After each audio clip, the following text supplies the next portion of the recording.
PM Modi ने एक बार फिर ये साबित कर दिया है कि उनकी सही नीतियों की वजह से देश तेज गति से विकास कर रहा है और जो लोग देश की इकोनॉमी को लेकर सवाल उठा रहे थे वो अब एक्सपोज हो चुके हैं। राहुल गांधी को भारत की इकोनॉमी को डेड बता रहे थे, उन्हें करारा जवाब मिल गया है कि भारत की इकोनॉमी डेड नहीं है बल्कि सबसे तेजी से बढ़ रही है। भारत के पास युवा आबादी, डिजिटल ताकत, मजबूत स्टार्टअप इकोसिस्टम, मैन्युफैक्चरिंग और ग्रीन एनर्जी की ताकत है। इसके दम पर देश की अर्थव्यवस्था साल 2047 तक यानी अगले 21 साल में $26 ट्रिलियन हो सकती है, जो अभी करीब $4.18 ट्रिलियन की है। Rating agency Ernst and young की रिपोर्ट की बातों में ये बात कही गई है। रिपोर्ट के अनुसार इस विकास के साथ भारत में प्रति व्यक्ति आय भी 2.5 लाख रुपए से बढ़कर 13.5 लाख रुपए हो जाएगी। रेटिंग एजेंसी ईवाई का मानना है कि भारत अमेरिका और चीन के बाद दुनिया की तीसरी सबसे बड़ी अर्थव्यवस्था बनने की ओर तेजी से अग्रसर है। यही वजह है कि भारत को तेज गति से विकास करता देख देश के लोग मजबूती से पीएम मोदी के साथ खड़े हैं। लेकिन कांग्रेस के लोग सरकार पर सवाल उठा रहे हैं। कांग्रेस के लिए 2025 एक और निराशाजनक साल रहा, क्योंकि बिहार और दिल्ली विधानसभा चुनावों में उनका प्रदर्शन सबसे खराब रहा और पार्टी को कर्नाटक में अंदरूनी गुटबाजी का सामना करना पड़ा, जो उन 3 राज्यों में से एक है जहां पार्टी अकेले सरकार चलाती है। ऐसे में राहुल गांधी को पहले कांग्रेस को संभालने पर ध्यान देना चाहिए। वहीं आप दर्शक अगर पीएम मोदी के समर्थन में हैं तो कमेंट सेक्शन में पीएम मोदी जरूर लिखिए, ताकि विपक्ष को साफ संदेश जाए कि देश के लोग पीएम मोदी के साथ खड़े हैं। इस खबर में आगे बताएंगे आपको सब कुछ डिटेल में कि कैसे राहुल गांधी हो चुके हैं एक्सपोज और कैसे विपक्ष के मंसूबों पर फिर गया है पानी। तो बने रहिए हमारे साथ अंत तक और देखते रहिए हमारी ये खास रिपोर्ट। साथ ही आप दर्शकों से विनम्र निवेदन है कि अगर अब तक आपने हमारे चैनल को सब्सक्राइब नहीं किया है तो अभी कर लीजिए। कर्नाटक में कांग्रेस की सरकार है। ऐसे में कर्नाटक में 2024 के लोकसभा चुनावों पर एक सर्वेक्षण कराया गया था, जिसमें इलेक्ट्रॉनिक वोटिंग मशीनों यानी कि ईवीएम पर जनता का मजबूत विश्वास सामने आया। इस सर्वेक्षण के नतीजों ने बीजेपी को कांग्रेस नेता राहुल गांधी की चुनावी प्रक्रिया की विश्वसनीयता पर बार बार सवाल उठाने वाले दावों पर कटाक्ष करने का मौका दे दिया है। Lok Sabha election 2024 evaluation of inline survey of knowledge institute and practice of citizens नाम के इस सर्वे में 83.61% उत्तरदाताओं ने ये कहा कि वो ईवीएम को विश्वसनीय मानते हैं। कुल मिलाकर 69.39% ने सहमति जताई है कि ईवीएम मशीनें सटीक चुनाव परिणाम देती हैं, जबकि 14.22% ने पूरी मजबूती के साथ ये विश्वास व्यक्त किया कि उन्हें ईवीएम पर भरोसा है। इस सर्वे में बेंगलुरु, बेलगावी, कलबुर्गी और मैसूरू के प्रशासनिक डिवीजनों में 102 विधानसभा क्षेत्रों के 5,100 उत्तरदाताओं ने भाग लिया। कर्नाटक के मुख्य निर्वाचन अधिकारी वी अंबु कुमार ने इस सर्वे को कराया था। डिवीजन वार आंकड़ों में कलबुर्गी में सबसे ज्यादा विश्वास दिखा गया, जहां 83.24% ने सहमति और 11.24% ने पूरी सहमति जताई कि ईवीएम विश्वसनीय है। मतलब राहुल गांधी जो चुनाव में हार के बाद कभी चुनाव आयोग तो कभी ईवीएम पर सवाल उठाते हैं, उनके लिए ये सर्वे किसी झटके से कम नहीं, क्योंकि कर्नाटक में कांग्रेस की ही सरकार है। कांग्रेस शासित राज्य कर्नाटक ने 2024 के लोकसभा चुनावों पर सर्वे में ईवीएम पर जनता ने मजबूत भरोसा दिखाया। इस सर्वे के सामने आने के बाद बीजेपी ने भी कांग्रेस नेता राहुल गांधी पर पलटवार किया, जिन्होंने चुनाव प्रक्रिया की विश्वसनीयता पर सवाल उठाए थे। कांग्रेस नेता राहुल गांधी ने कई बार बीजेपी और केंद्रीय चुनाव आयोग पर ईवीएम में हेराफेरी और वोट चोरी का आरोप लगाया है। इस सर्वे के नतीजों पर प्रतिक्रिया देते हुए कर्नाटक के नेता प्रतिपक्ष आर अशोक ने एक्स पर लिखा है कि वर्षों से राहुल गांधी पूरे देश में यही कहानी सुनाते आ रहे हैं कि भारत का लोकतंत्र खतरे में है, ईवीएम अविश्वसनीय है और हमारे संस्थानों पर भरोसा नहीं किया जा सकता। लेकिन कर्नाटक ने बिल्कुल अलग ही कहानी बताई। बीजेपी ने यह कहा कि राज्यव्यापी सर्वे ने यह दिखाया कि लोग चुनाव, ईवीएम और भारत की लोकतांत्रिक प्रक्रिया पर भरोसा करते हैं। उन्होंने कहा कि ये कांग्रेस के मुंह पर एक तमाचा है। वहीं दूसरी तरफ देश भर में बुधवार 31 दिसंबर 2025 को गिग वर्कर्स की प्रस्तावित हड़ताल को लेकर दिन भर चर्चा चलती रही। सोशल मीडिया पर कई प्रभावशाली यूट्यूबर्स और संगठनों ने दावा किया कि स्विगी, जोमैटो, ब्लिंकिट और बाकी के क्विक कॉमर्स प्लेटफॉर्म से जुड़े डिलीवरी पार्टनर्स काम बंद रखेंगे, जिससे न्यू ईयर ईव पर आम लोगों को परेशानी का सामना करना पड़ेगा। इसी क्रम में यूट्यूबर ध्रुव राठी ने वीडियो जारी कर लोगों से इन ऐप्स का उपयोग न करने और गिग वर्कर्स से एक दिन की कमाई छोड़ने की अपील की। हालांकि जमीनी हकीकत इससे उलट नजर आई। न्यू ईयर ईव के मौके पर फूड और क्विक कॉमर्स सर्विसेज जोमैटो और ब्लिंकिट पर ऑर्डर्स में बढ़ोतरी देखने को मिली। कंपनी के संस्थापक और सीईओ दीपेंद्र गोयल ने सोशल मीडिया प्लेटफॉर्म एक्स पर जानकारी साझा करते हुए बताया कि हड़ताल का उनके ये पर कोई असर नहीं पड़ा। उन्होंने कहा कि जोमैटो और ब्लिंकिट ने मिलकर उस दिन 75 लाख से ज्यादा ऑर्डर डिलीवर किए और 63 लाख से ज्यादा ग्राहकों तक सेवाएं पहुंचाई।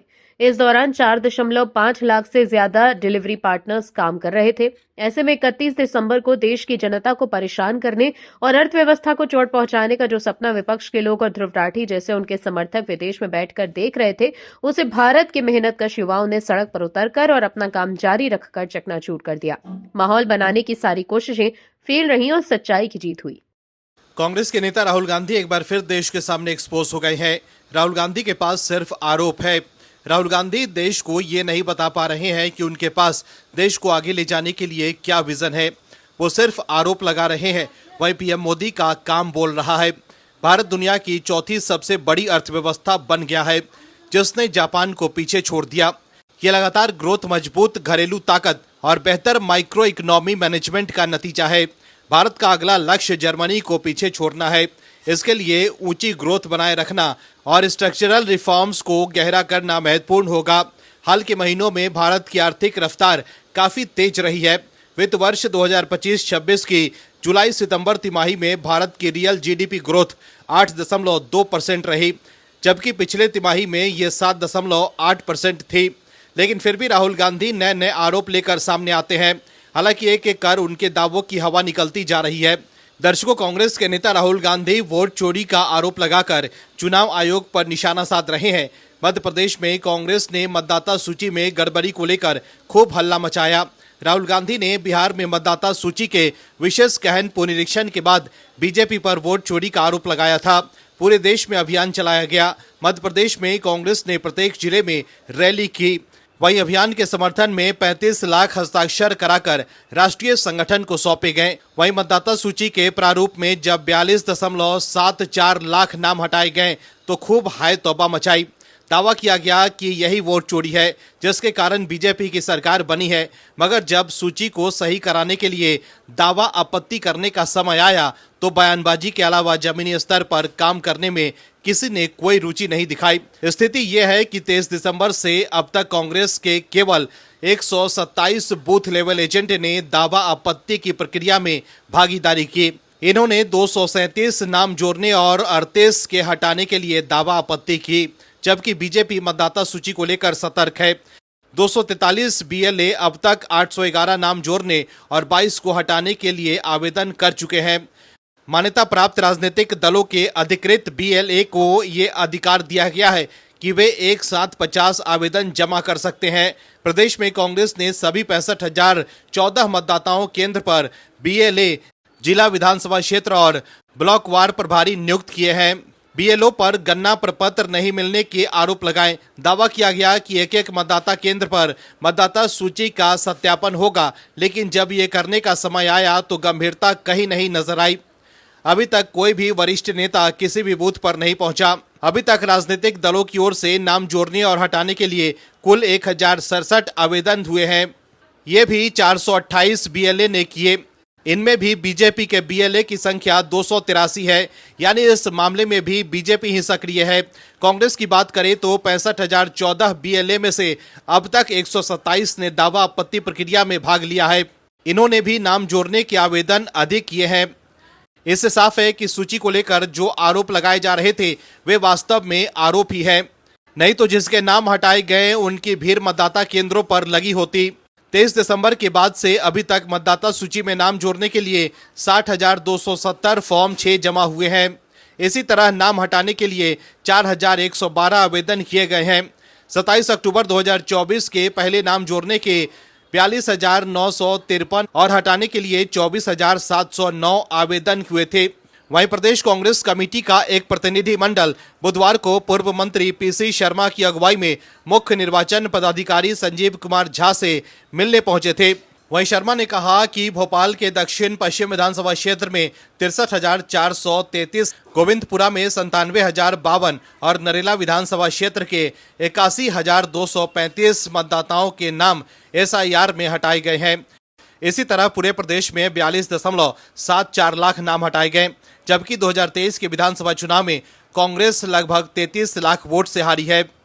इससे साफ होता है कि जिनके नाम हटाए गए उनके कारण ये स्थिति बनी, इसलिए चुनाव को शून्य कर फिर से कराए जाएं। प्रारूप मतदाता सूची में जिनके नाम नहीं है वे पात्रता रखते हैं तो जुड़ने के लिए फॉर्म 6, हटवाने के लिए फॉर्म 7 और संशोधन के लिए फॉर्म 8 भर सकते हैं।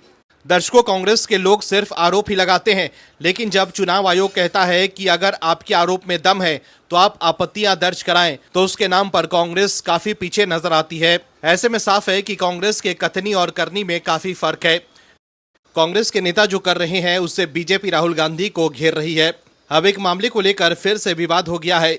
दर्शकों, नए साल का आगाज हो चुका है। 2026 में हम सभी प्रवेश कर चुके हैं। जैसे हमारे लिए नया साल नई उम्मीदें और चुनौतियां लेकर आया है, वैसे ही कांग्रेस और बीजेपी के लिए भी ये साल होने वाला है। बीजेपी के सामने जहां ममता के गढ़ यानी बंगाल को फतह करने की चुनौती है, तो कांग्रेस को अपना वजूद बचाने की चुनौती है।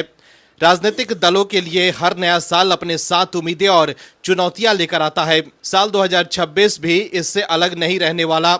जहां बीजेपी नीत एनडीए को पश्चिम बंगाल में ममता बनर्जी के सत्ता दुर्ग में सेंध लगाने की उम्मीद है, तो वहीं विपक्षी दलों को अपने थोड़े बहुत बचे गढ़ों को सुरक्षित रखने की चुनौती से जूझना पड़ सकता है। साल 2026 की पहली छमाही में पश्चिम बंगाल, तमिलनाडु, केरल और असम और एक केंद्र शासित प्रदेश पुडुचेरी में विधानसभा चुनाव होने हैं।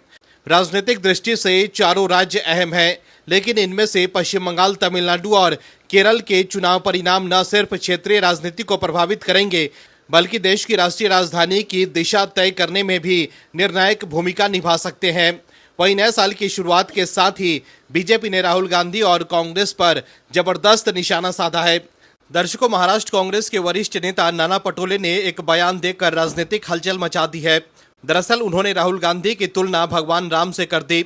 पटोले का कहना है कि राहुल गांधी वही काम कर रहे हैं जो भगवान राम करते हैं। इस बयान पर बीजेपी ने तुरंत हमला बोला और इसे कांग्रेस की चापलूसी प्रो मैक्स बताया है।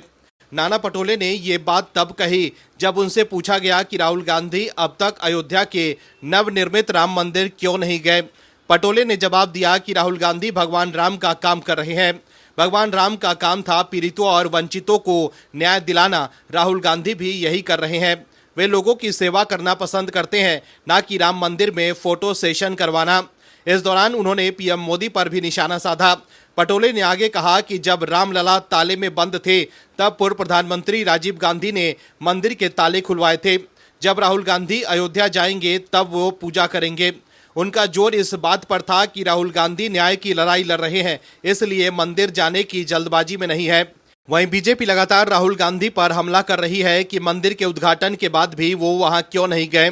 बीजेपी नेता शहजाद पूनावाला ने पटोले के बयान पर कड़ी प्रतिक्रिया दी। उन्होंने कहा कि कांग्रेस ने फिर से चापलूसी की सारी हदें पार कर दी है। राहुल गांधी को भगवान राम बता रहे हैं। हाल ही में उन्होंने सोनिया गांधी को क्रिसमस मनाने का कारण बताया था। ये कैसी चापलूसी है? और फिर हिंदू आस्था का अपमान कर रहे हैं।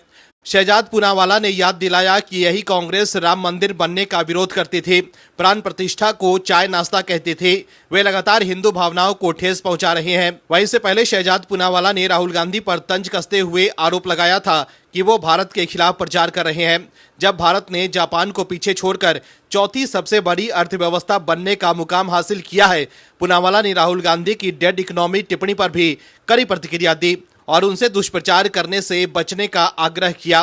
बीजेपी नेता शहजाद पूनावाला ने कहा कि राहुल गांधी जो भारत के खिलाफ बयान देने में माहिर हैं, बर्लिन जाकर भारत के खिलाफ दुष्प्रचार फैलाते हैं, कभी सेना के खिलाफ, कभी संवैधानिक संस्थाओं के खिलाफ, सनातन और आर्थिक शक्ति के खिलाफ। आज उन्हें वास्तविकता का सामना करना पड़ा है।